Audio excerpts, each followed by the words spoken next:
If you watched my video on the EAE portfolio, you will know that I get my students to prepare two types of portfolios: your school portfolio and your relevant work portfolio. Basically, the contents of the school portfolio is so common that some interviewers will skip it altogether. The contents of the relevant work portfolio is what they are really interested in. You are here because you do not have a relevant work portfolio for your EAE interview. So, what can you do? There are two main components to your EAE application: the portfolio and the interview, with the portfolio being more important. So if you don't have a portfolio, then you just have to work harder for your interview. For applicants with a strong portfolio, they have already stood out from the rest of you and will have a much easier time with their EAE application.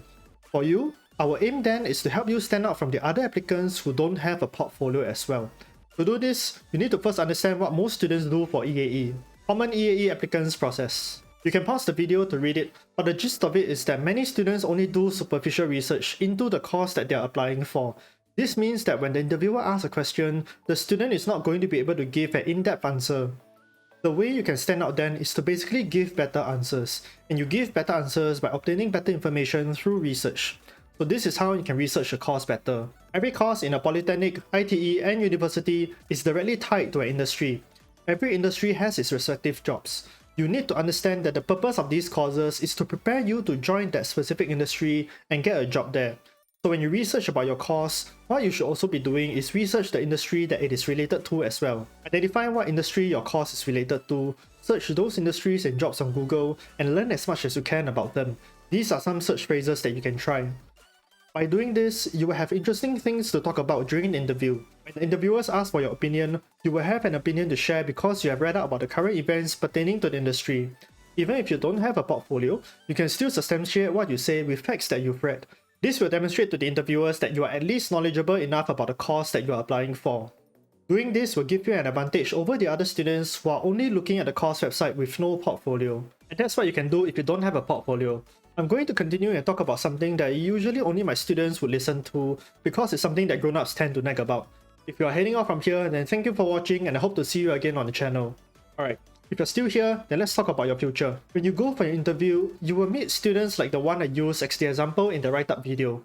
Students who scored distinctions for all the relevant subjects, has a strong relevant portfolio, holds 3 leadership positions, and also did all that research I just taught you to do.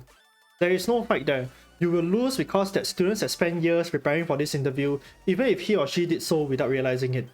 My question to you now is this: are you going to be caught unprepared again for your next interview?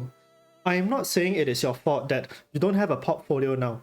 We all come from different circumstances, face different difficulties that no one else knows about, and have different levels of advantages and privileges. What I am saying is that I hope with this experience now, you will take the necessary action to make sure that this doesn't happen again. It is within your power to be prepared for your next interview, be it your university interview, scholarship interview, or your job interview after graduating.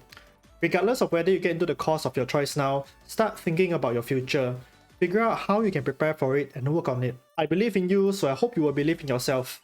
The fact that you are here watching this video shows that you have the initiative and ability to search for help. That is why I have no doubt that you also have the ability to do better. Good luck for your interview, and I wish you all the best for your future. And that's all for this series of EAE videos. Next week onwards, I'll be talking more about mental health, so subscribe for more, and as always, remember that I am proud of you for even just trying. Bye bye!